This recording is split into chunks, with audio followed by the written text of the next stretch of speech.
Jasmine Crockett, a young rising star in the Democratic Party, claims we are facing an international crisis and potential World War III because Donald Trump is pursuing peace with Russia. Guess what?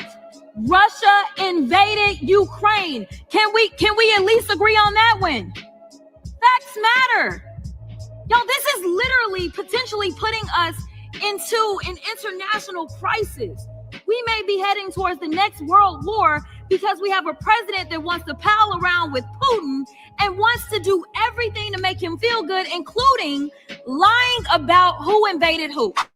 Democrats are literally making the argument that pursuing peace with Russia will lead to World War III. They straight up adopted the war is peace, ignorance is strength, freedom is slavery mentality. What does it say that this psychopath is one of the leading rising stars of the Democratic Party? Jasmine Crockett is a George Soros-funded candidate who exists in order to sell war and neoliberalism to the black community. Jasmine Crockett complains about white supremacy at home while voting to fund neo-Nazis in Ukraine. Not only does she vote to arm neo-Nazis in Ukraine, she also voted to arm Israel as they were committing their genocide against the Palestinians.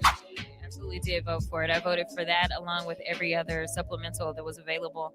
And I will tell you this. It is important that people understand what diplomacy looks like. And it looks like the fact that this relationship between Israel and the United States has existed since before I was born. And guess what? This relationship will continue on in perpetuity even after I'm gone. And so when you look at Israel, I think it is important that people start to talk about the fact that the state of Israel versus their leadership. Because right now, or when I went to Israel, I know that the people were protesting Netanyahu. At least when Lebanon, we talked about what? They had the pagers, correct? Right. And so they were literally more calculated in trying not to do. Those pagers blew up in grocery stores and a little girl was killed. I understand, and I'm not disagreeing with that. And I want to be clear. No one should ever be okay with war. You voted to fund it. No, I did not vote to fund war. What I voted for. Yes, you did. You voted to supply Israel with armaments that they're using in their prosecution of the war.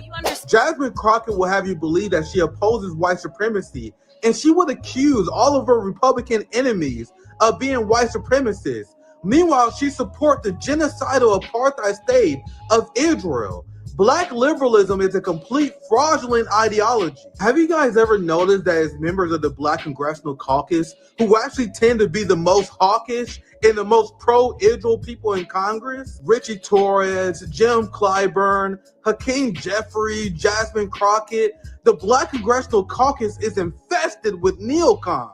The same way that black cops tend to be the most violent, black politicians have to overcompensate and become even more hawkish to send a signal to their colleagues that they are with them and they are not one of the bad ones.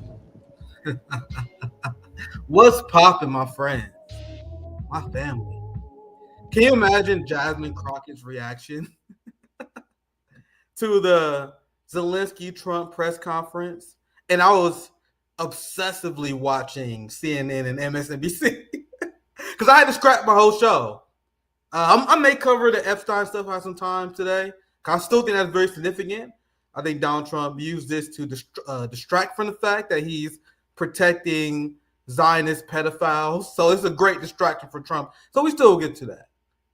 But we probably witnessed the most hilarious, complete, utter destruction of a world leader that we ever seen. Zelensky got absolutely embarrassed and destroyed by Trump and JD Vance today. And CNN and MSNBC is in full-fledged meltdown mode. The NATO left, bro. This is so new. Like, this is damn near a live breaking stream. Damn near. This is just a story that fell in my lap. The reactions we've seen. Michael McFaul, you know, the insane war, anti-Russian warmonger. He was on MSNBC and he damn near looked like he was about to cry. Bro, they were having a full-fledged, utter meltdown. I cannot wait to watch the BBC. I can't wait to see what all the European neocons are doing because Zelensky fucked up big time. Because I don't know if you guys noticed, we didn't have time to cover this on the channel, but Emmanuel Macron, he visited with Trump. And he had a big viral moment. Emmanuel Macron had a viral moment. Let me see if I can find the headline, just so you guys see in the background, where he corrected Trump on like European spending, and the mainstream media loved it. I was trying to see if I can find some headlines. Here's one. It is a stunning example. Macron corrects Trump on the cost of Ukraine war. And this went viral, not only in U.S. liberal media, but this was played all over a liberal pro-Ukraine war media channel. So everyone had the idea that, hey, if we can go to Trump and we can create a viral moment and we can buddy up to him, that would be great for our cause. Because Emmanuel Macron did get a good moment on him. Then with Keir Starmer, Trump said, oh, did I call Zelensky a dictator? I didn't know that. So they had this plan. So the people are painting Zelensky as a victim. He is absolutely not a victim because he had this plan that he was going to create a viral moment the same way that Emmanuel Macron did. The same way that Keir Starmer in the UK was able to get Trump to back down from saying Zelensky is a dictator. That was Zelensky planned to do in the White House. He planned to go into the White House and push back immediately on what Trump was saying because Trump and J.D. Vance did not want to have confrontation. They was actually they was saying their rhetoric, and we're going to play this video. They was explaining their view and why they should pursue peace, and Zelensky had a complete meltdown. And I think it was planned, as I mentioned before, definitely a planned, attempted takedown by Zelensky against Trump. The problem is Zelensky and the Ukraine proxy war supporters have been spoiled by the fraudulent, lying, scumbag Biden administration and the entirety of Europe that went along with their bullshit proxy war narrative. I am the victim. Zelensky is the next Winston Churchill. The whole narrative that the Europeans, the West repeated. Meanwhile, the global majority, like Lula called this out. And Lula is a fucking moderate. You know what I mean? You had AMLO in Mexico that called out the Ukraine war. You have India that called it out. You have China that called it out. They're like, this was obviously a proxy war that was promoted by NATO. So everyone in the global majority, and this is what Western white supremacist liberals, they only care about Europe, but the global majority has been seen through the Ukraine scam. Like, when you ask African countries how they feel, ask other countries how they feel about the Ukraine war, it's overwhelmingly negative, but it's only the people that the Western media only care about is the white-only zone, like the white countries. The Europe, they all down for the Ukraine war. America down for the Ukraine war. That means the world stands with Ukraine. That has never been the case. So Zelensky, over the last few years, have lived in this bubble of censorship that was enabled by big tech, by Donald Trump, by Biden, by everyone who enabled this censorship against critiques of the regime. Zelensky coasted on that.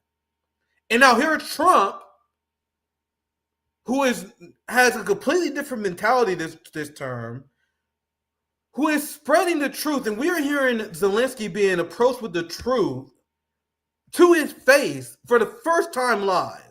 And I cannot emphasize enough that Zelensky asked for this, and he confronted them first.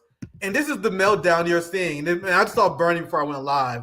I had to show you guys, because I can only imagine. Can you imagine what Jasmine Crockett is thinking right now? That boy Cenk Uygur is probably having a full-fledged meltdown. Sam Cedar is having a meltdown. I didn't have time to play it because I don't really care about playing reactions to like Majority Report and the fake boutique left. But there was a clip where Sam Cedar and Emma Vigeland still in 2025 was saying why the left should support the Ukraine proxy war. To this day, fam. Rokana, to this day. That's why I asked simple questions to these people. I didn't mean like my own tweet. How many Ukrainians must die to fulfill your sick anti-Russian bloodlust? To all the people who are upset at Donald Trump pursuing peace in Ukraine. And before I continue, everyone who followed my work, I'm saying this for people who may be new, because this is a crazy news story. Trump is obviously the class enemy. Donald Trump is enabling Israeli terrorism. Donald Trump pardoned convicted war criminals.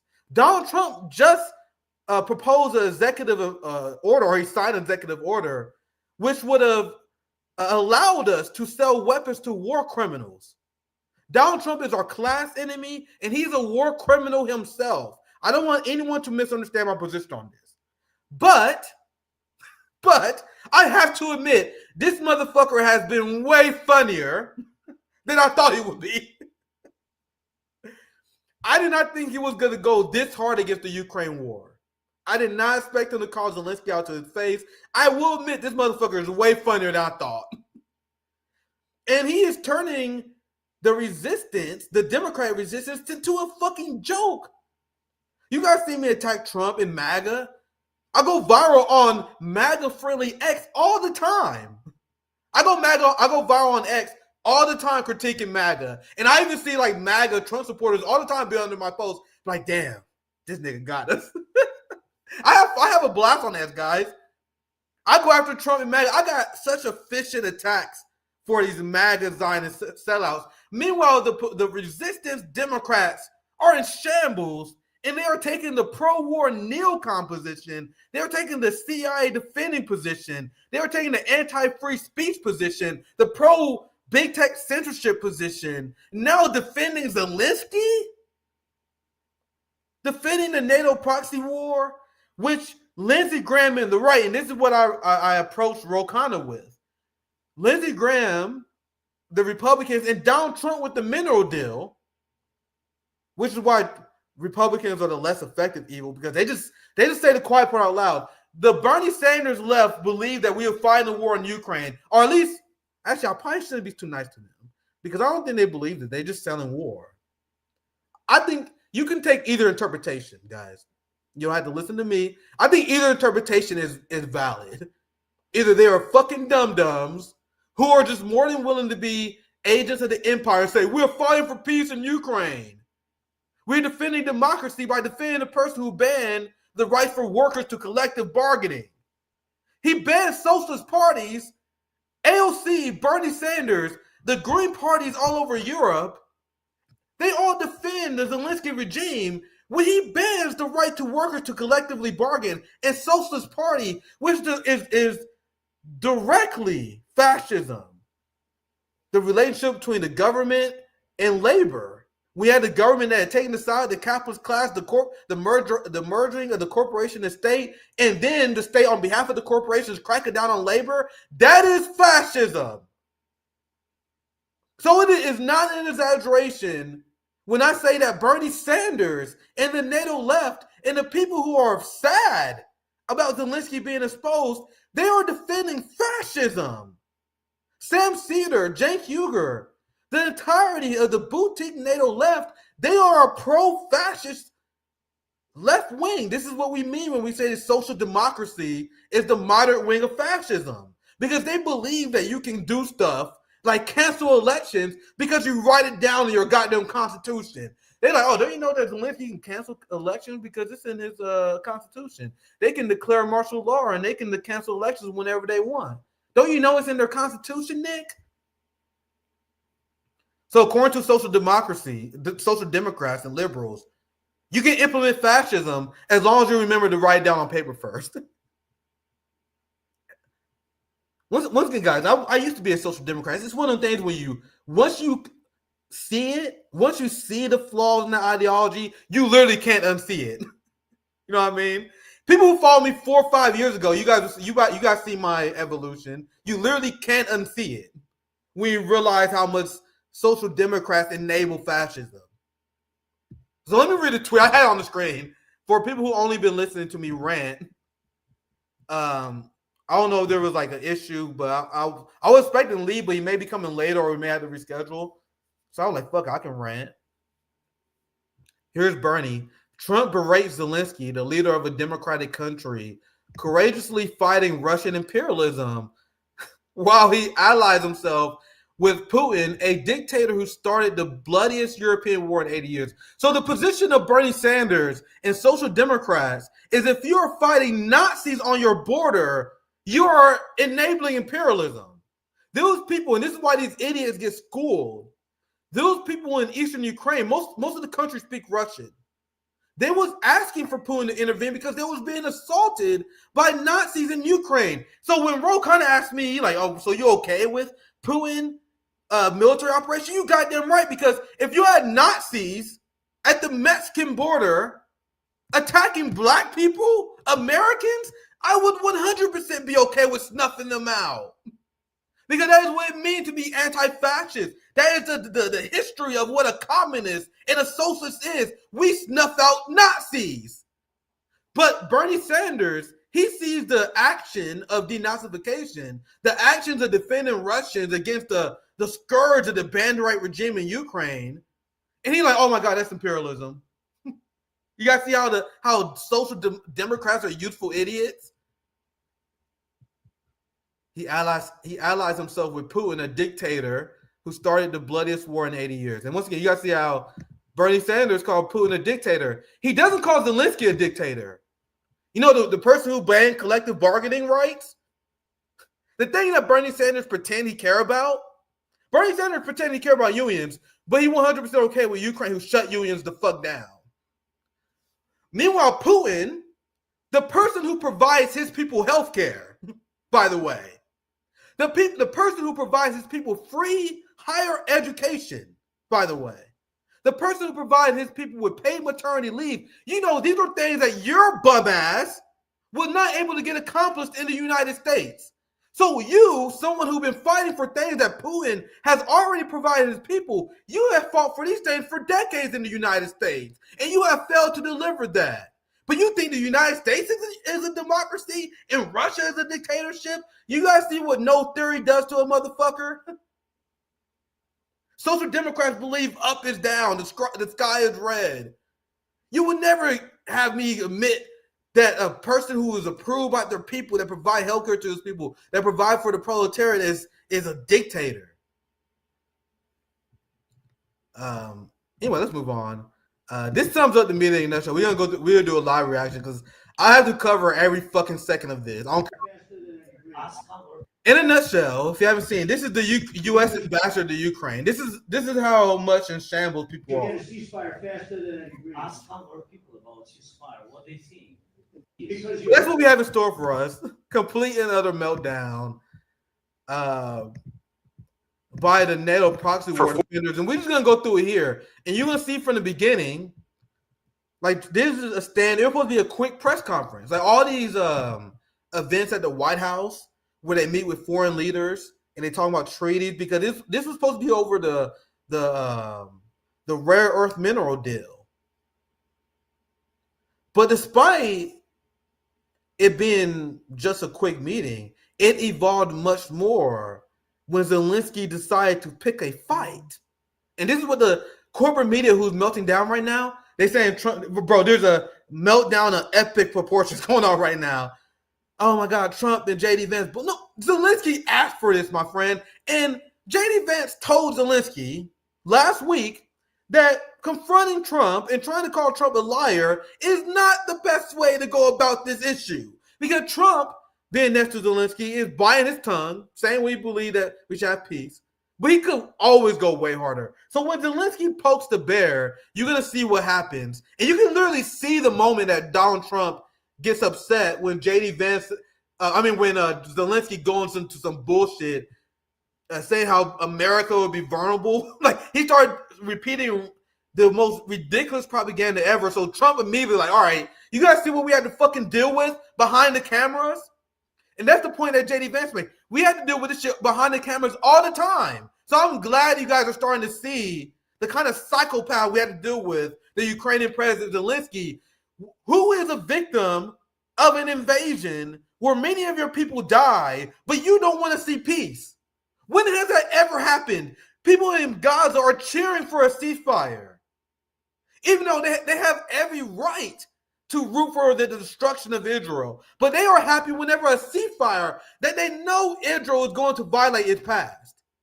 Meanwhile, Ukrainians are having a meltdown over someone pursuing peace.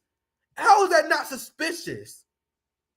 Never in the history of war have you seen someone who's fighting a larger army who's fighting against peace. That's why Trump and JD Vance is like perplexed. Like, what the fuck? But anyway, let me play. I'm ranting out. That's my pretext. There's gonna be a lot to say. Here's the beginning. 4 years in the United States of America, we had a president who stood up at press So I've been conferences. having some tech issues on StreamYard. I'll be watching the chat. Let me know how it sounds and how it's playing. I've been having a lot of issues with this software recently. In the chat, let me know how everything's going. For 4 years in the United States of America, we had a president who stood up at press conferences and talked tough about Vladimir Putin, and then Putin invaded Ukraine and destroyed a significant chunk of the country.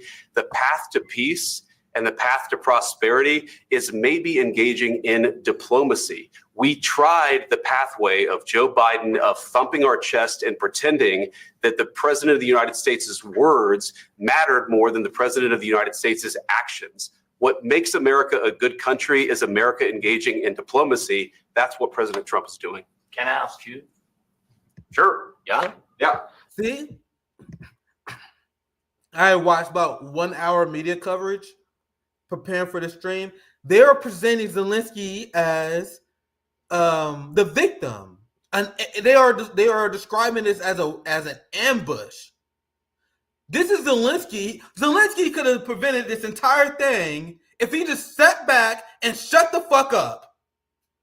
If he just sat back and shut the fuck up and let Trump say whatever he was going to say in public, then they can go behind the scenes. But he couldn't help himself because, as I described earlier, he was trying to replicate his Emmanuel Macron moment when Emmanuel Macron corrected Trump. And this is according to the NATO level. They present it as a big victory for them.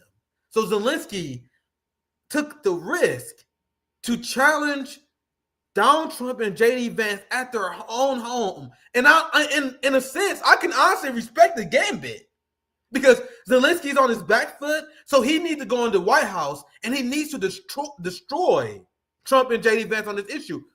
If he did, that would be a big victory. So I understand why he's doing it. It's a masterful gambit. The problem is the facts are not on your side, sir, and you don't understand how ready Donald Trump and JD Vance was for this moment. Okay.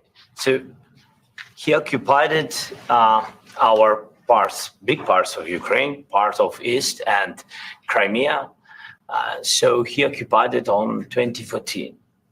So during a lot of years, so I'm not speaking about just Biden, but those time was Obama, then President Obama, then President Trump, then President Biden, now President Trump, and God bless, now President Trump will stop him. But during 2014, nobody stopped him. He just occupied and took. He killed people. You know what the contact 2015. 2014. 2014 and 2014. 2014? Yeah. So I was not here. Yeah, but That's exactly right. Yes, but during 2014 till 2022, the situation the same. The people have been dying on the contact line. Nobody stopped him. You know that we had conversations with him, a lot of conversation, my bilateral conversation, and we signed with him, me, like a new president. In 2019, I signed with him the deal. I signed with him, Macron and Merkel, we signed ceasefire. Ceasefire. All of them told me that he will never go. We signed him with gas contract. Yes, but after that, he broken this ceasefire. He killed our people and he didn't exchange prisoners. We signed the exchange of prisoners, but he didn't do it. What kind of diplomacy, JD, you are speaking about? What do you mean? I'm talking about. See, that's the moment that Zelensky fucked up.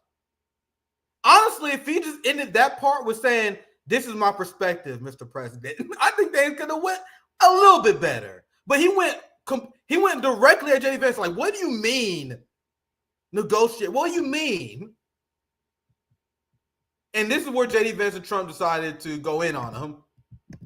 About the kind of diplomacy that's going to end the destruction of your country. Yes, but if you Mr. President, with respect, I think it's disrespectful for you to come into the Oval Office and try to litigate this in front of the American media. Right now, you guys are going around and forcing. Oh yeah, let me pause it here because that's an important point that JD Vance made. I watched an hour of corporate media coverage in preparation for this because it was a breaking story.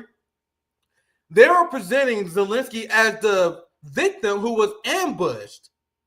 Guys, this is Trump and JD Vance. They had to prepare statements. Zelensky could have made a statement. They could have moved on. But here is Zelensky directly confronting JD Vance in an attempt to get his Emmanuel Macron moment. So JD Vance is like, bro, you serious? You really want to do this in front of the cameras? Okay, so you already know Donald Trump and JD Vance, they're the kind of people who escalate. So once they realized that Zelensky fucked up here, he's like, all right, you want to do this on camera, homie? You want to do this on camera? All right, I got you. Let's do this on camera then. Let's do this in front of the kids. And so this is when he really fucked up. So let me go back a few seconds. I'll play it.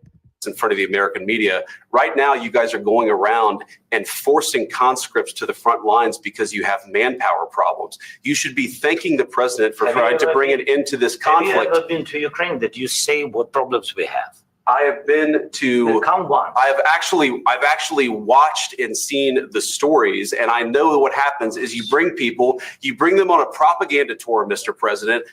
Do you disagree that you've had problems bringing people into your military? And do you think that it's respectful to come to the Oval Office of the United States of America and attack the administration that is trying to prevent the destruction of your country? A lot of questions. Let's start from the beginning. Sure. First of all, during the war, everybody has problems. Even you, but you have nice ocean and don't feel now, but you will feel it in the future. God bless. You don't know that. God bless. God bless. You will not have. Zelensky, bro, what are you doing? What are you doing? So for everyone who believes Zelensky is the victim, I was watching this and I was like, bro, he is about to get cooked. What are you talking about? So this is where Trump got really upset. So Trump was like, all right, I'm gonna allow JD Vance to spar with this guy. Then Zelensky repeats the broken brain the broken brain talking point that came from the NATO left that if we don't stop Russia and Ukraine, they will invade the United States. Oh, if we don't stop Russia and Ukraine, they're going to invade the entirety of Europe. If we don't stop Russia and Ukraine, they will send a message to China that they can take over Taiwan. These are talking points of idiots and buffoons. The talking points that came from people in a bubble. So Zelensky essentially tried to put back at JD Vance with that stupid fucking talking point. And he was essentially saying, oh, if it wasn't, you guys have oceans. You have oceans for right now. But hey, man, you never know when the oceans are going to not hold up for you anymore. Who knows what might happen to you if you don't help us? And then Trump is like, all right, let me stop this fucking idiot. No, he's like, let me stop this fucking idiot. So let me play this part again, because this is where things went really, really downhill for Zelensky. Because this is when Trump get involved, and Trump like, all right, JD Vance is already irritated, and you just irritated me. So let me play this part from in full context. During the war, everybody has problems. Even you, but you have nice ocean and don't feel now, but you will feel it in the future. God bless. You don't know that. God bless. God bless. You will not have war. Don't tell us what we're going to feel. We're trying to solve a problem. Don't tell us what we're going to feel. I'm not telling you. Because you're in no position to dictate that. Remember this. You're in no position to dictate what we're going to feel. We're going to feel very good. Feel influence. We're going to feel very good and very strong. You will feel influence. You're right now not in a very good position. You've allowed yourself to be in a very bad position, and he happens to be right about it. From the very beginning of the war. Bro, Zelensky, what are you doing? Bro, at this point, Zelensky should be trying to de-escalate at all costs because he's going to get cooked. So for all the people who painted Zelensky as the victim here, why isn't he de-escalating? Instead, he's arguing with Donald Trump, and Donald Trump's perspective is like, bro, we're trying to have peace. So, of course, this is why the Trump administration was saying that Zelensky was being disrespectful. And also in the statement I read before the stream, they were explaining, and if you watch the press conference, you will see it, whenever Trump and JD Vance was speaking, Zelensky was rolling his eyes, smirking. Look, this nigga. Fuck. And they felt that was disrespectful. So you not only have the body language of Zelensky that was pissing them off, and you will see there's a reporter who calls Zelensky out. You don't show up in a suit in the White House. You already being disrespectful, and then you want to argue with the president instead of doing this behind the cameras. Because he could do this behind the cameras. But he didn't do this behind the cameras. He did it in front of the entire world, and he got exposed. So let's see how this argument plays out. Another reason why this was devastating for Zelensky is because the crimes of the Ukrainian regime was exposed to the entirety of the world, the likes that we've never seen before. Where J.D. Vance called him out for forced conscription of Ukrainian men, which we covered on our channels extensively. And I'm going to show you guys an example why J.D. Vance is telling the truth. Like, the reason why this is spectacular because it's not like Donald Trump and J.D. Vance destroyed him with lies. Like, that's not impressive to me. Like, I see partisans lie about other partisans all the time, and I don't do videos about it because it's not interesting for me to cover Trump destroyed Pelosi with a lie. Pelosi destroyed Trump with a lie. That's not what happened, though. Donald Trump and J.D. Vance exposed Zelensky for forced conscription, how poorly the war was being managed, his overall demeanor, his failed strategy of diplomacy as your country is being destroyed. You are doing everything you can to prevent peace. So Zelensky was asking for this, and Trump and J.D. Vance destroyed them with facts. They're very strong. You will feel influence. You're right now not in a very good position. You've allowed yourself to be in a very bad position, and he happens to be right about it. From the very beginning of the war. You're not in a good position. You don't have the cards right now. With us, you start having cards. Right now, you don't. You're playing cards. You're playing cards. You're gambling with the lives of millions of people. And that's a devastating line because it's true. You're gambling with the lives of millions of people, an entire generation of your own people. You're not pursuing peace. And I explain why I have a lot of disdain for Zelensky because I explain his peace victory plan. Do you guys know that Zelensky wrote a victory plan? And the number one bullet point of his victory plan was Ukraine being accepted into NATO. Then, since Ukraine is in NATO, Article 5 is triggered. So Zelensky's strategy, which, once again, this is not a conspiracy. He has openly said this. Look up the Ukrainian victory plan. His strategy to defeat Russia is not using their military force to repel Russia. His strategy is to plunge the world into World War III, in potential nuclear war. And for what? Just because you don't want to be a buffer state? We're going to start World War III because we don't want Ukraine to be a fucking buffer state. Are we serious? That's the position of Zelensky. That's why people should have disdain towards him. Peace activists should have disdain towards him. Because Donald Trump points out the obvious that he actually undercounts it. Zelensky is gambling with hundreds of millions of lives. If he got his way, and Article 5 was triggered, and nuclear war happened. Let me go back a little bit. This is honestly probably one of the funniest, most spectacular things I've ever seen a president done. And you guys already heard my disclaimers, but this shit is fucking hilarious. We have seen Zelensky completely and utterly exposed. And Lee Camp, I see you joining. I'll bring you in here in one quick second here. Having cards.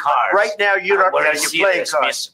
You're playing cards. You're gambling with the lives of millions of people. You're gambling with World War III. You're gambling with World War III. And what you're doing is very disrespectful to the country, this country.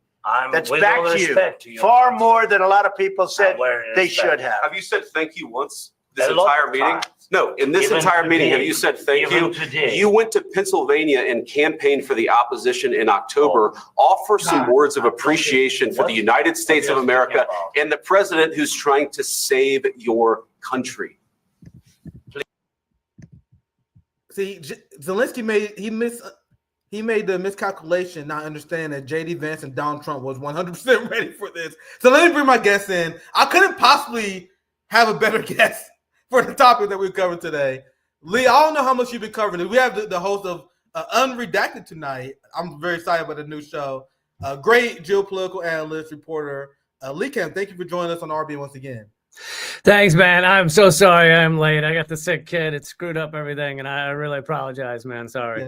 No worries. At least you gave me some time to rant in the beginning, because I don't know if you've seen this, and even if you haven't, it's okay, because this is a developing story of Trump calling out Zelensky. Have you seen the press conference, Lee? Have you seen? I had not seen it. I'd heard someone talking about it, but it really is amazing, because you, like, on one hand, Trump and Vance are right that, yeah, you're kind of nothing without our weapons, so just shut up and take it. On the other hand, we created this proxy war. Like, good point. And of course, they can't admit that. Neither can Zelensky. No one in the ruling elite can admit that the United States created this proxy war, even though the New York Times has said the CIA was in Ukraine in 2014. So it's just like, it's like you destroy someone's country, and then he comes here, the Oval Office, and you're like, listen, asshole, shut up. Like, that's a great point. I mentioned before when Trump explained how this conflict would never happen if he wasn't president, even though he armed the Banderite Ukrainian regime as well. And him calling Zelensky a dictator, that was his attempt to wash his hands. He was trying very strategically wash his hands and United States responsibility for this war, which is a good tactical move for him. You know, the winners always rewrite history. I want to pick up where we left off. If you haven't seen it, it essentially when things start to heat up, and we're kind of doing live reaction. I had to scrap my show because this is probably one of the craziest moments. And when you see it, you will see this. This is literally blowing up. Like, everyone in Europe is having a panic attack. CNN and MSNBC is in full, complete meltdown mode. Michael McFaul was about to fucking cry live on air. This is a very significant moment in geopolitics. So let me continue and I'll get your thoughts after we play a little. I'm gonna go back a little bit. I'm gonna go back a little bit just for your sake, and then we could play it in full. And I will get you in here. But you have nice ocean and don't feel now, but you will feel it in the future. God bless. You don't know that. God bless. God bless. You will not have war. Don't tell us what we're going to feel. We're trying to solve a problem. Don't tell us what we're going to feel. I'm not telling you. Because you're in no position to dictate that. Remember this. You're in no position to dictate what we're going to feel. We're going to feel very good. Feel influence. We're going to feel very good and very strong. You will feel influence. You're right now not in a very good position. You've allowed yourself to be in a very bad position, and he happens to be right about it. From the very beginning of the war. You're not in a good position. You don't have the cards right now. With us, you start having cards. Right now, you don't. You're playing cards. You're playing cards. You're gambling with the lives of millions of people. And Lee, I want your take on that, because this is what I was talking about before, and I think it's a legit criticism of Zelensky. And obviously, the United States and Europe who enabled this, but his strategy is to get Ukraine out. This is to invoke Article 5 and gamble with lives of hundreds of millions of people. What are your thoughts on what you've seen thus far in that statement itself? Yeah, there's a lot going on here. I mean, this is a proxy war. The U.S. has been willing to see no matter how many Ukrainians die in the process of trying to drain Russia, trying to harm Russia in a variety of ways, sanctions, cutting them off from Europe, etc., blowing up the Nord Stream. That's the whole point of this. None of that is mentioned in this dynamic with Trump. And Trump is right that Zelensky is gambling with the lives, of hundreds of thousands, but he's also gambling with the nuclear war being set off by firing missiles deep into Russia, U.S. missiles, NATO missiles. So Trump's right, but you also have the aspect that as if Trump cares about hundreds of thousands of lives. Trump sat in that same chair and said they need to continue the ethnic cleansing of Gaza so he can put in a resort. He doesn't care about human beings. Now, he might care a little more about white human beings, neo-Nazi human beings, but than he does about Palestinians. But this idea that Trump cares about you gambling with lives, he doesn't care at all. But what he cares about is, the U.S. hegemony, which he views as China being the main competition, and therefore screw the proxy war, focus on China. Yeah, and our sister Savvy Sab said it the best on Twitter today, where why didn't Trump call out Benjamin Netanyahu like this? Like, can you imagine how much the world would have celebrated? If you're like, sure, you're a war criminal who burned babies to death and executed. Like, can you imagine the alternate universe? So that's a great take, Lee. And can you imagine Trump actually gave a shit and called out Benjamin Netanyahu? Yeah. Go ahead. Can we also take a step back and realize we've got a comedian actor sitting across from a game show host, sitting next to a guy who was invented and funded by Peter Thiel and wrote a fake book about his life in West Virginia when he's not from West Virginia. And then it became like a hit Netflix show or whatever it is. Like, this is how ridiculous the ruling elite have become. Yeah, so that's a great point. Comedian, game show host, billionaire funded clown. And in Europe, look, think about what's going on in Europe. Germany, their prime minister is coming directly from BlackRock. So over here we got game show hosts, they got comedians in Ukraine, they have a BlackRock executive, and then the runner-up was from Goldman Sachs, the leader of the AfD party from Goldman Sachs. Emmanuel Macron is literally a Rothschild banker. Like, you got who's run shit over here. Go ahead, Lee. And we've got to assume the richest man in the world is underneath Donald Trump's chair right there, because I can't imagine he ever leaves the room. So, yeah, great point. Let's continue. This video is absolutely glorious. There's so many different takes you can have from it too, because the point you brought up was brilliant as well. There's so much to analyze in this clip. It's just absolutely glorious. I can't wait to see the melt. Like, CNN and MSNBC is handling this as bad as you can imagine. Yeah. Let's continue. You're gambling with World War III. You're gambling with World War III. And what you're doing is very disrespectful to the country, this country. That's back to you far more than a lot of people said they should have. Have you said thank you once this entire meeting? No, in this entire meeting, have you said thank you? You went to Pennsylvania and campaigned for the opposition in October. Offer some words of appreciation for the United States of America and the president who's trying to save your country. Please, you think that if you will speak very loudly about the war, He's not speaking loudly. He's not speaking loudly. Your country's in big trouble. Can I Wait a answer? minute. No. You've done a lot of talking. Even you've done a lot of talking. At this point, Trump is livid. And I was explaining earlier in the stream how Zelensky could have diffused this whole thing. I don't know if you saw the meeting between Trump and Emmanuel Macron, but Emmanuel Macron had a big viral moment where he corrected Trump. So Zelensky made the mistake of trying to replicate that Emmanuel Macron moment. And he was trying to correct J.D. Vance. And the second he said that America would be in trouble because he got great oceans, that's when Trump got pissed. And now he's really, really upset. But let's continue. Feel free to interrupt if you have any thoughts. But I'll let you Country. Well, it's such a dumb narcissist like argument tactic where you pick on like tiny words. He's like, look, you're talking very loudly. He's like, he's not talking loudly. He's not talking loudly. It's like children. It's anti-intellectual garbage. And the other one was, you have no cards to play. And then Zelensky says, we're not playing cards. And then Trump's like, you're playing cards. What are you talking about?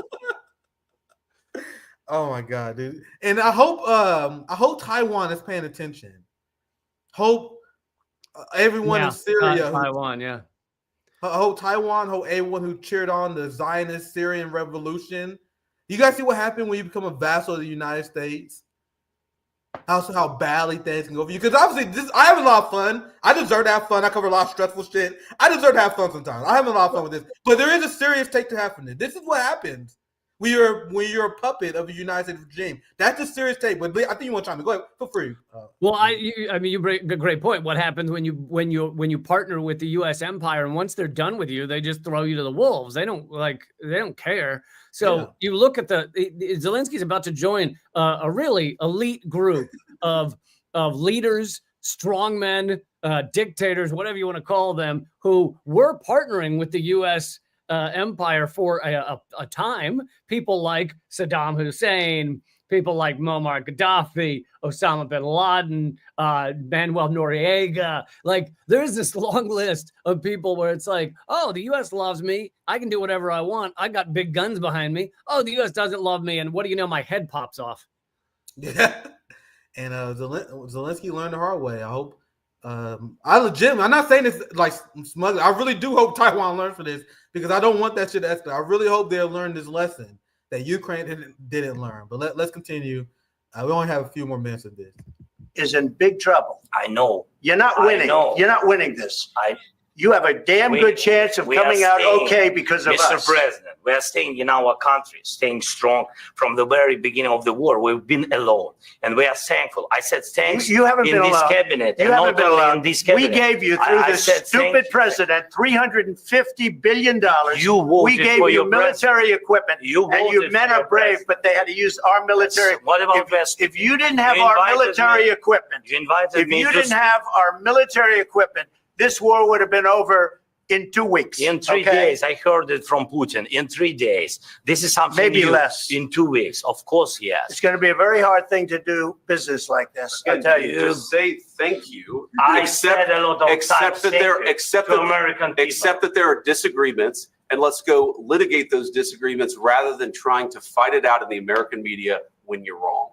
We know that you're wrong. But you see, I think it's good for the American people to see what's going on. I think it's very. And this is the point I made earlier. Trump explains that, hey, man, I'm glad we're doing this live on TV, because you guys see what it's like to negotiate with this psychopath who should want peace. You guys see what we have to deal with all the time. Thank God that we are doing this in front of the cameras so people can finally see what we're dealing with. Do you have the take anything you want to add before I continue? Oh. It really is amazing that this is being aired. Like, this type of garbage, I'm sure, has gone on, backstage, not just during Trump, but during all the U.S. presidents. But it's never on television. I mean, it's on leaked. It's like a hot mic situation. And he's just this is another example of how Donald Trump, some of the time intentionally, but most of the time unintentionally, due to his, narcissism or ignorance, it reveals the U.S. empire for what it is. It is a blustering, bullheaded, you served your purpose. We got what we wanted for the most part. We got massive sanctions on Russia, even though they didn't affect them like we hoped. We got to blow up the Nord Stream pipeline. We put Europe back into a vassal state situation underneath the U.S. You've served your purpose. We're done with you. Hey, asshole. We're done. Go be hanged at the gallows by the people of Ukraine. Trump accidentally takes the mask off what the U.S. empire is. Yeah, Biden and the neoliberal wing of the empire, they're very frustrating to deal with, because we bombing Palestinians and we giving bombs to Israel because we want to defend Israel because they're the only democracy in the Middle East. We are waging war in Ukraine because they're defending democracy. They pretend that they're fighting for human rights, the veneer of respectability. Meanwhile, Trump, they're like, no, we want Gaza because we're trying to turn that shit to a resort. Lindsey Graham would say we fighting the war in Ukraine because we want the minerals, bro. We don't give a fuck about democracy. So they are they openly admit the intentions of the empire, which is why there's a certain wing of the establishment that prefers the Barack Obama, the smooth talking liberal who can smoothly explain or hide the actions of the empire, which Trump is absolutely not that. But anyway, let's continue, and then we can I'll get your take on the other end. I think we can. We're in the last 2 minutes, so I don't play all the way through. Then I'll get your take after the video finished. This is wild, man. Important. That's why I kept this going so long. You have to be thankful. You don't have the cards. You're buried there. You're People are dying. You're running low on soldiers. Listen, you're running low on soldiers. It would be a damn good thing. And then you tell us, I don't want a ceasefire. I don't want a ceasefire. I want to go and I want this. Look, if you could get a ceasefire right now, I tell you, you take it so the bullets stop flying and your men stop getting killed. Of course, we want to stop the war. But you're saying you don't want a ceasefire. But I said to you, I want a ceasefire. With guarantees. Because you'll get a ceasefire faster than an agreement. Ask our people about ceasefire, what they think. That wasn't with me. For you that wasn't with me. That was with a guy named Biden, who was not a smart person. That was with Obama. It was your president. Excuse me. That was with Obama, who gave you sheets, and I gave you javelins. Yes. I gave you the javelins to take out all those tanks. Obama gave you sheets. In fact, the statement is Obama gave sheets and Trump gave javelins. You got to be more thankful, because let me tell you, you don't have the cards. With us, you have the cards. But without us, you don't have any cards. One more question to Mr. Vice President. Sorry, here. It's going to be a tough deal to make because the attitudes have to change. What if Russia breaks ceasefire? What if Russia breaks peace talks? What do you do then? I understand that it's a heated conversation right now. What are you saying? She's asking, what if Russia breaks the ceasefire? What if anything? What if a bomb drops on your head right now? Okay, what if they broke it? I don't know. They broke it with Biden because Biden, they didn't respect him. They didn't respect Obama. They respect me. Trump high-key cooked that reporter because that's the Orwellian argument that people who oppose peace keep making. What if we have peace, but it doesn't work? What the fuck is the point of the question? That's why Trump cooked it, because I think that was a stupid question. Like, yes, it could happen, but the point is you pursue peace first. What if we have peace in Gaza, that would benefit Hamas? If we have peace in Ukraine, it would benefit Russia. You guys see the crazy ideology these people have? And she deservedly got cooked by Trump there. But Lee, there's a lot going on there. I know this is a crazy story to spring on you. What any thoughts you have? Yeah, and I covered the other day in my live stream that while Trump was saying, we're gonna get to the end of the Ukraine war so soon, New York Times, was it yesterday? If you went to the New York Times website, the top 6 stories were all varieties of we have to keep killing people in Ukraine. Like, that's what liberal America, New York Times, the CNN, that's what they're pushing, is just like, no, this proxy war has to continue forever. We just need to see how many Ukrainian men can die before, like, it's just revolting. I mean, how is Trump the anti-war president, at least in this area? I mean, in Gaza, he's the genocide president, but in Ukraine, he's the anti-war president. It says a lot for the Democrats. Yeah, once again, you got to know my feeling about Trump. Trump is not impressive to me. His opposition is just batshit crazy. Like, they just give him moments like these. They own goal for no reason. Like, in my hotspot video intro, you guys see how Jasmine Crockett was saying that we have peace in Ukraine, it would lead to World War III. Yeah. Ignorance is strength. Freedom is slavery, Lee. Yeah. Peace is death. Exactly. That's legitimately what they're arguing. Just a few more receipts to wrap this segment up. Trust me, there's gonna be a lot to cover on this, man. I might do a lot more reactions later. I can hear the tears coming from the NATO establishment. Can you imagine what's going on? I was watching a lot of corporate media in preparing to this, but in the UK, they having a meltdown. France is having, bro, they are melting down over this. This is a very significant story, man. Because, and by the way, Boris Johnson, the biggest cheerleader for we have to keep fighting in Ukraine forever, has said publicly it's a proxy war. Like, they're not even hiding it anymore. Yeah. And apparently things got so bad because not only did they have this exchange, but Zelensky was rolling his eyes. He was being disrespectful, confrontational. And this was supposed to be a quick meeting. They're supposed to sign this mineral deal. Now this mineral deal is not being signed because of this. And now Zelensky was asked to leave by the White House. And I remember the coverage of this because you guys, I'm a fucking nerd. I remember there was a lot of people on the NATO side that was very optimistic because Trump walked back his Zelensky as a dictator comment. He was softening his language the leading up to this. Now that was completely tossed on his head. And now Zelensky was asked to leave. And Zelensky, this went horrible for him. And this is why. Because as I mentioned earlier, they didn't take down Zelensky with lies. Like, we never seen the crimes of the Ukrainian regime exposed like this. This is friend of RB, we had him on a few times, Jay Boyles. Zelensky thinks no one sees these videos, hundreds of them daily. And this is what JD Vance called out Zelensky. Because all these videos are forced. Ну, это просто пипец.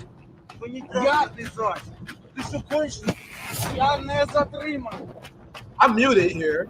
But this is why I asked Rokana. This is why I asked the NATO left. You guys have you don't feel bad about this? You 100% okay with forcing an entire generation of Ukrainian men to fight a war you know they can't win? Isn't that barbaric? Yeah, go ahead, Lee. Go ahead. Feel free. Well, I was gonna say a lot of it's been a meat grinder. I mean, they just march them into an area where they know they'll die, but it's they just got to keep going, and they were now. I know Ukraine was taking older and older men to fight because they basically killed off most of their late teens, 20s-year-old men, and so they were looking for 60-year-olds to join the military because they basically had all died. And this isn't really at the heart of it Ukraine's fault. It's the U.S. empire's fault. We stage managed this whole thing since prior to 2014 Maidan coup. This is why it's very confusing to me when the NATO left pretends that they're the one who care about Ukrainians. They already pretended like, oh, Nick, why are you a Putin apologist? Why do you hate Ukrainians? We are the one who's advocating for them to live. The neocons in the West, they openly say this. I heard this on MSNBC right before I went live. Not coming from Fox News. It coming from the liberal Democrat side where they say, well, don't you know the Ukraine proxy war is amazing? Because we get to weaken Russia without our own people dying. Does that sound like someone who gives a fuck about Ukrainians? It's actually me and Lee Cap.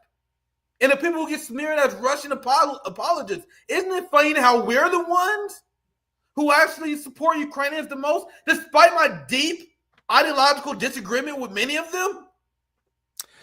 And to go back to the mineral deal that didn't get signed, it was basically the U.S., that so-called deal was basically the U.S. saying, hey, we've sent you all these missiles so that you can die in our proxy war.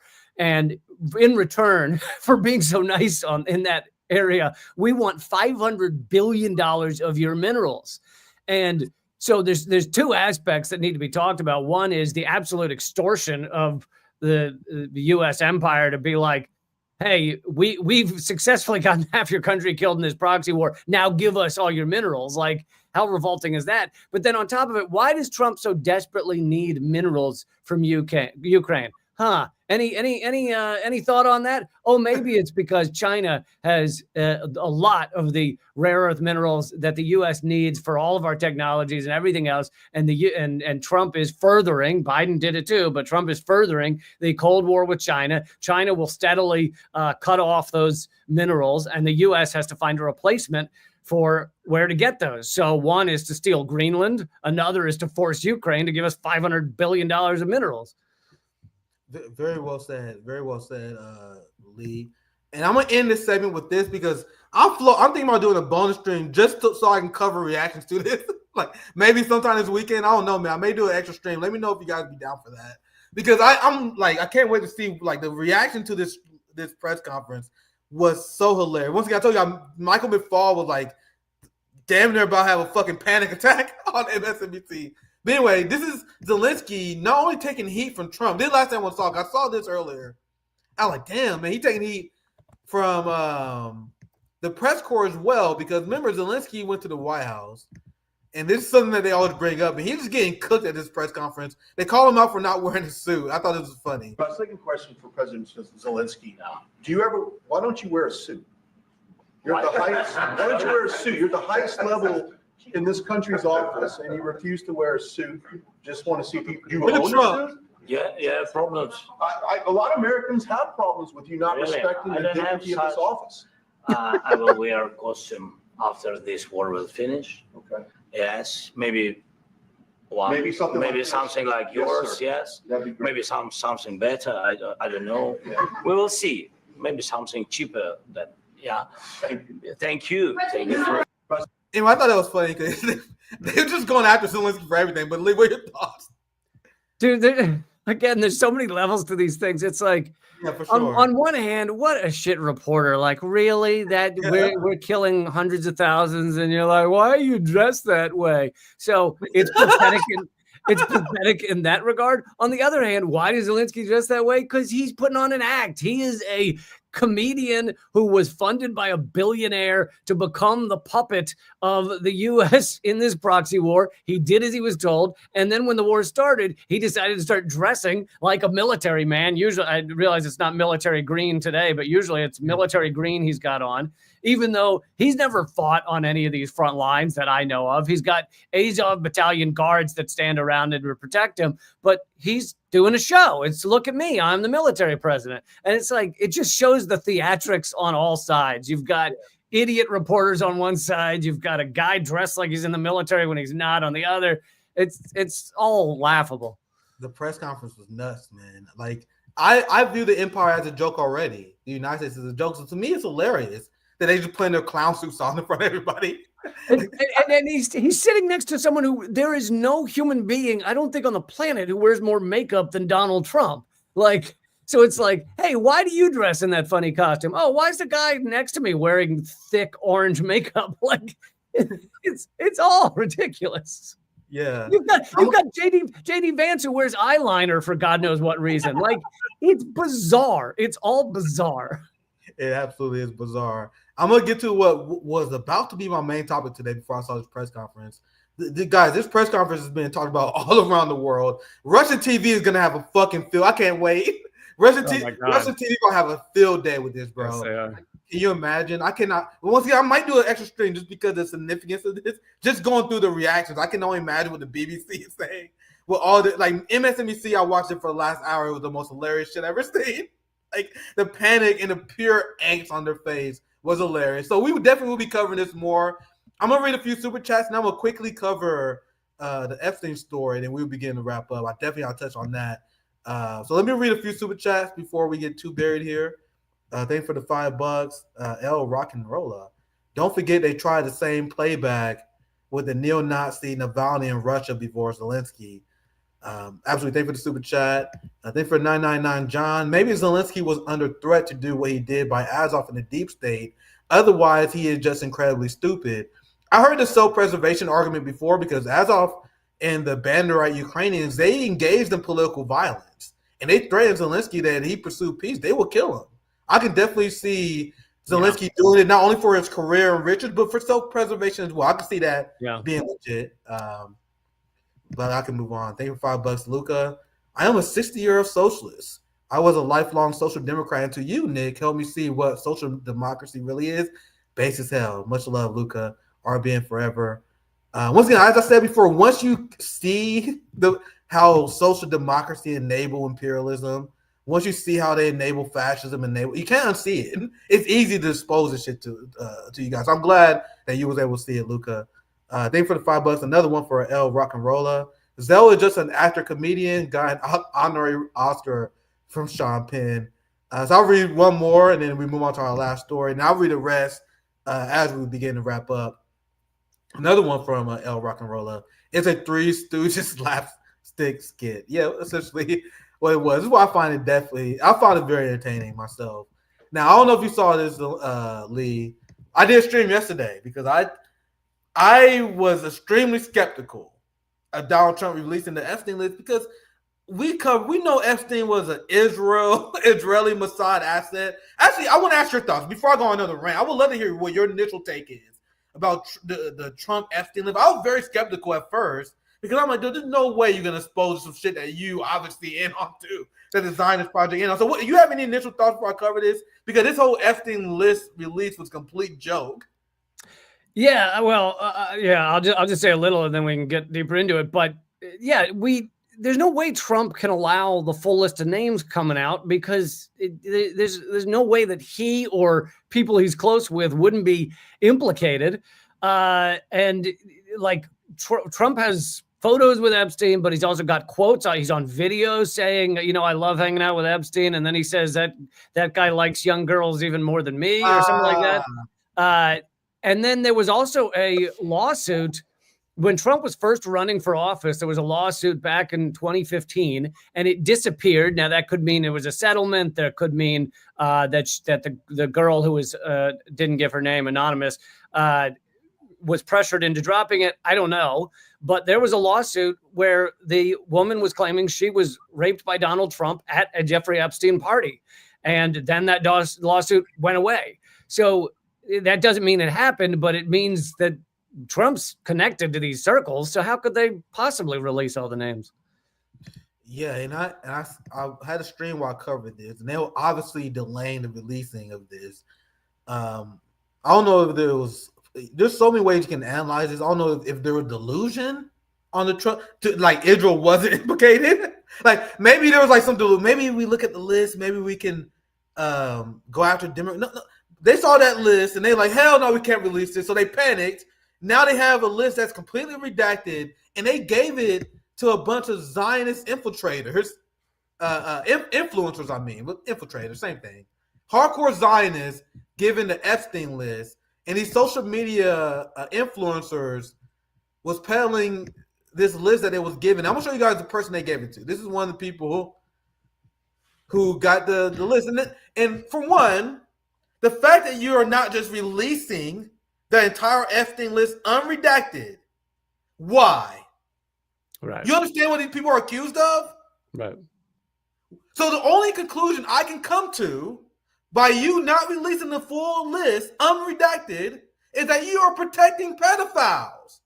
Why would they do that? No, this is the person that they gave in charge of, someone who was an extreme Israel psychopath. I'll actually share a funny story. I was talking to a good friend of mine, but we were having like dinner in a friendly setting, and he said, oh my God, he's going to watch this. He was like, I decided this morning I'm voting for Trump. And I was like, how many months are we friends? And you were voting for Biden this whole time? This was pre-Kamala. And I swear I couldn't speak to him for like 2 weeks after that. I was like, I can't believe that, first of all, he's a Jewish guy. I was like, I can't believe you as a Jew for even a moment would think to vote for anyone but Trump if you care about Israel. Forget every other policy. Let's just talk about Israel right now. And he was like, yeah, I just think you're dramatic saying that Israel won't exist under Kamala. And I'm like, all right, I don't even know. Like, how are we friends? Actually, you guys see, just like with the Dan Bongino, the first thing that comes to their mind is not the well-being of Americans. That's not the policy they care about. They don't care about health care. They don't care about the wage. The first issue they always go through is Israel. Well, also, if you're choosing between Kamala and Trump or Biden and Trump, it's one genocidal maniac and another. And she's like, oh my God, this genocidal maniac's going to be totally like, what? What has shown you that Kamala or Biden are good for Palestinians? Literally, the genocide happened for over a year under Kamala Biden, and now Trump is announcing ethnic cleansing in the Oval Office. It's like, what? She's such a crazy Zionist. She can't even use rational thought. Like, as if genocide Joe Biden didn't give Israel everything that they wanted. Like Trump is talking about building resorts in Gaza. Why do you think he's able to do this, dum-dum? Because the Biden administration committed a genocide and ethnically cleansed Palestinians from Gaza. That's them. You had the Biden administration that gave Israel every single weapon and bomb they needed to destroy Gaza. And once they gave them so many 2,000-pound bombs that they didn't need it anymore, they were like, oh, we're going to stop sending them 2,000-pound bombs. You already gave them everything they needed to destroy Gaza. They did everything Israel believed, but this is the crazy psychopath they are. The little things they would do to try and say, oh, we put sanctions on the settlers that were, settlers is a nice friendly term for land thieves.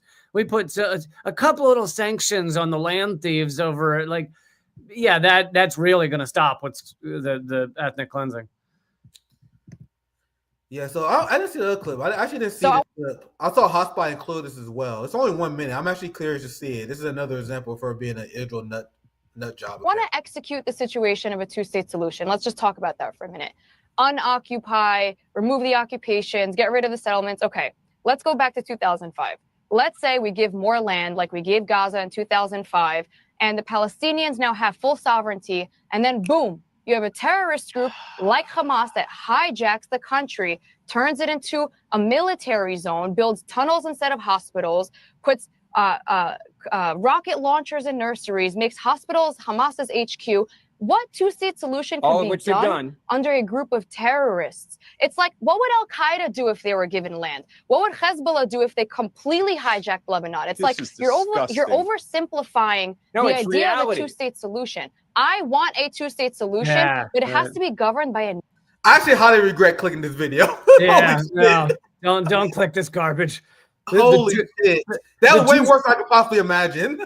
The two-state solution where we never actually let you be your own state, because if they were to actually allow Palestinians to have their own state, they'd have a right to a military like a country is supposed to have. They'd have a right to come and go from their country, which Gazans do not have. They'd have a right to their water sources. They'd have a right to flights landing. Like they have, like Israel says, oh, I want a two-state solution, but never actually wants to go down that road in any way. It's just a bullshit argument to get people to shut up. Oh, and by the way, I want to just take 2 seconds to address some idiot in the chat who keeps saying I endorsed mandatory vaccines, which I never did. So I would love to see this clip you found of me saying that, which I never did. Yeah, there's a lot of smear merchants. I love when people make something up and then get angry about the thing they made up. I made up something about you, and it pisses me off. There was like a few people who accused me of doing that. I was literally on Jimmy's show, and I literally destroyed vaccine mandates on Jimmy's show, and they still have people who accuse me of pushing vaccine mandates. So it's like people who like attack people with that. They would do it without fact checking. Like they'll accuse everyone of that. You know what I mean? I think people just have nothing else to actually argue with, so they just make it up and go with it. Yeah, that'd be the last thing I'll share on this. I saw a crazy video. Once again, I just saw this looking for another video. I saw Lindsey Graham apparently turning on Zelensky, dude. What the fuck is going on? Like we're going through the story live. This is the last thing I want to show you guys. Pam Bondi, the person who's doing this political show that has meant to conceal the crimes of pedophiles. The question that Laura Loomer, who is also a Zionist, who I don't like, but Laura Loomer has been going hard at the Trump administration over this, and she brings up a good point. The idiot can bring up a good point every once in a while, and she explains how Pam Bondi was the attorney general in Florida the entire time Jeffrey Epstein was raping women and young children in Florida. So why didn't she do anything? Was she but he was also, was she the attorney general when he was, because he was arrested when he was in Florida, and was it 2008 or something? And prosecuted for pedophilia or sex trafficking or something. And they gave him that ridiculous like sweetheart deal where he would go into prison. Oh, Jesus Christ. I remember that. He'd go into prison for like a few hours and then got to go to his office to go do work. Like that probably was her, man. That's a great connection for sure. I want to begin to wrap up here, so we'll read some more super chat. I'm actually very curious about this, man. This will be the last thing I'll show today, because I just saw this. I said before I want to see more reactions. I saw someone in the chat mention it, but I had to fact check myself. I saw Hotspot posted this. So this will be the last thing I cover, and we can begin to wrap up, Lee. I'm actually very curious what Lindsey had to say here. I did not expect this.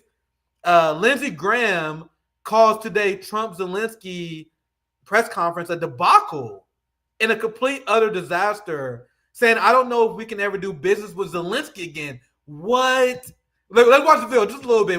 We wrap up after this. So, what I think, complete, utter disaster. I've been to Ukraine 8 or 9 times since the war started. I understand the consequences of Putin's actions against Ukraine. I appreciate what the Ukrainian people have done. They fought like tigers. At the end of the day, I was hoping that this minerals deal, which would be transformative in the relationship, would go over well. I talked to Zelensky this morning. Don't take the bait. President Trump was in a very good mood last night. Somebody asked me. Now, to be fair, this is why I mentioned earlier, Zelensky fucked up. He took the bait. To be clear, that's why he fucked up big time, guys. Zelensky's not the victim here. Like, he's the one who chose to escalate. So I understand actually where Lindsey Graham is coming from. Now, I don't agree with his ideology, but he's like, man, dude, Zelensky, nigga, I talked to you earlier. We had a pep talk, motherfucker. Why? He went complete. That's why I see why Lindsey upset now. Lee, do you want to chime in before I continue the clip? Well, it's important what's going on here. Is Lindsey Graham represents the pro-war side of the Republican Party that he is one of the most pivotal people that helped create this proxy war. There is video that I've played on my live stream of, and people were circulating many years ago, like 2 years ago, of Lindsey Graham and John McCain in Ukraine in 2013, the year before the Maidan coup, standing with like Azov battalion members, so essentially neo-Nazis, and saying, we're going to give you whatever you need to fight. We're going to give you anything you need. We're going to get more from the U.S. for you. Basically, this is way back in 2013 saying we're going to help you create a proxy war here in Ukraine with Russia. And so he has been a part of this since the beginning.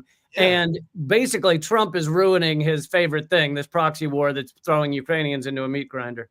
This is exactly why I'm shocked to see. I'm actually shocked to see. I would think like Lindsey Graham would probably stay out of this. I'm actually shocked to see him like just throw Zelensky under the bus. I guess it just shows how strong like Trumpism is in his district and how much he relies on Trump. That he's like, man, as you say, I fought for this proxy war forever, but if it's between Trump and Zelensky, I'm choosing Trump for my career's sake. That's the only explanation I have. But let's watch a little bit more of this, and we read the last few super chats. Relationship would go over well. I talked to Zelensky this morning. Don't take the bait. President Trump was in a very good mood last night. Somebody asked me, am I embarrassed about Trump? I have never been more proud of the president. Wow. I was very proud of J.D. Vance standing up for our country. We want to be helpful. What I saw in the Oval Office was disrespectful, and I don't know if we can ever do business with Zelensky again. All right, Zelensky's cooked, bro. It's over. It's over for him. Like, if he lose Lindsey Graham, apparently because Trump is pissed, I bet you they send a memo to everyone. They're like, guys, get on board or you're screwed. Like, Lee, you have any reaction? Go ahead. Well, you could sum this whole thing up, I think, in like one sentence.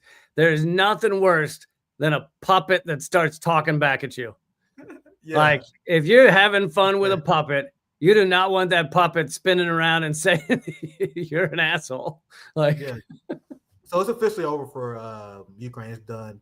Let me read the last few super chats, and then we can get you out of here. Thank you for $2, Patrick, Lee, and Nick endorsing the truth. Yeah, always fun having Lee on. Yo, Nick, they're not notifying us that you were on. Yeah, you guys know what the algorithm. You already know what time it is. Yeah. You guys gotta make sure you hit the bell. Make sure you guys like. Make sure you still subscribe because the algorithm no friend. Like, you guys know me. I just enjoy having people like Lee on. I like talking shit with other like-minded anti-establishment people.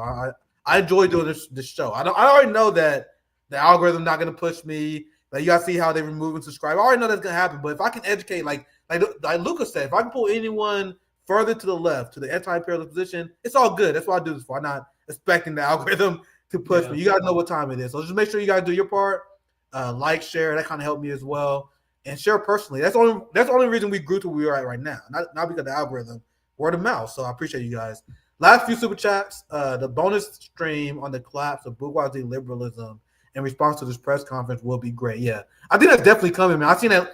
I'm very curious about the more reaction because Lindsey Graham, that actually is shocking to me to see him throw Zelensky in his Ukraine project. Maybe I'm naive. Of course he would do that for Trump. Maybe I'm being naive, but that is shocking to me.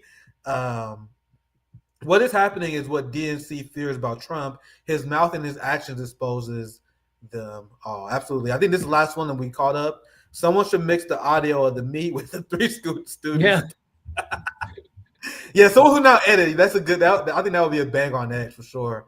But Lee, you have a new show, Unredacted. Tonight you back, man. It's great to see you doing your thing again, man. Oh, thanks, man. Yeah, for those of you who liked Redacted Tonight, I have recreated Redacted Tonight, except this time it's independent. It's just me making the show. It's called Unredacted Tonight. It comes out every week, every Thursday night, and the first 2 episodes are already out. So if you don't want to do anything more, don't want to follow my stuff, don't want to check out the live streams, just check out 1 episode of Unredacted Tonight. The easiest place to find it is probably linktree.com/Lee Camp. It's got all my stuff there. It's also at the top of my Twitter and everything else. But Unredacted Tonight just started, and the reviews have been strong. People like it. Luckily, with Redacted Tonight, all those years, 8 years of Redacted Tonight, I wrote all my own stuff. So I don't have to find some team of writers or whatever. I'm just doing what I've always done. But I finally brought it back. So. Yeah, base as hell. Lee Kemp is an OG support from FHL days, so Yeah. Lee's definitely a friend, so make sure you guys support his new show. I hope you guys enjoy the stream. I don't want to promise anything yet, but guys, there's a very good chance that I may do a bonus stream. I might just find some clips that we can react to. I may just do a stream of just reacting to the meltdown because there's so much going on right now. This is a crazy event that everyone in the world reacting to. So we see, but otherwise I will be back. We have Midwestern Marks. We got a lot of people coming back next week. Let me pull it together. We have a lot of we got Jody Barr coming back. Oh, Jesus Christ. Yeah, we have Gorilla the Gorilla Pod will be back as well. Jody Barr, the Counterpoint, Post Duopolis show. Bro, we got a lot of shows coming up. Banger after banger, after banger, after banger, after banger. Hope you guys enjoy your weekend. Take care.